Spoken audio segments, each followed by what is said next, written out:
मित्रांनो, festival season आहे दिवाळीचा. पोल्युशन होणार, फटाके वाजणार, पण याविषयी महाराष्ट्र पोल्युशन कंट्रोल बोर्डची जी जबाबदारी आहे हे पोल्युशन रोखण्याची, हे काहीही करताना महाराष्ट्र पोल्युशन कंट्रोल बोर्ड दिसत नाही. इतके मोठमोठे लोक त्याचे बोर्ड मेंबर आहेत, IAS आहेत आणि माननीय पंकजाताई मुंडे एन्व्हायरमेंट मिनिस्टर आहेत. या सर्वांनी प्रदूषण अशा फेस्टिवलमध्ये कसं कमी होईल यासाठी काहीतरी केलं पाहिजे. पण त्यांच्या ट्विटर हँडलला एन्व्हायरमेंटपेक्षा बाकीच्याच गोष्टींचे ट्विट जास्त दिसतात.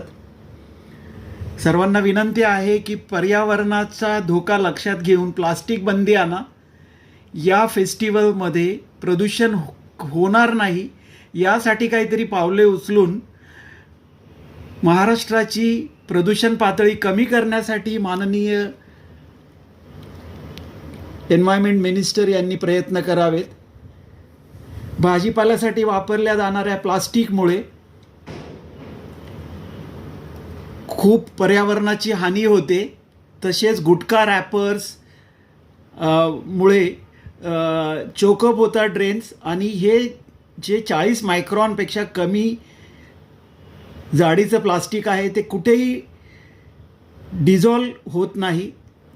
सर्वात मोठा पर्यावरणाचा धोका यापासून आहे. पर्यावरणाला याची काळजी सरकारने घ्यावी आणि प्रदूषणमुक्त महाराष्ट्र कसा राहील याकडे लक्ष द्यावं.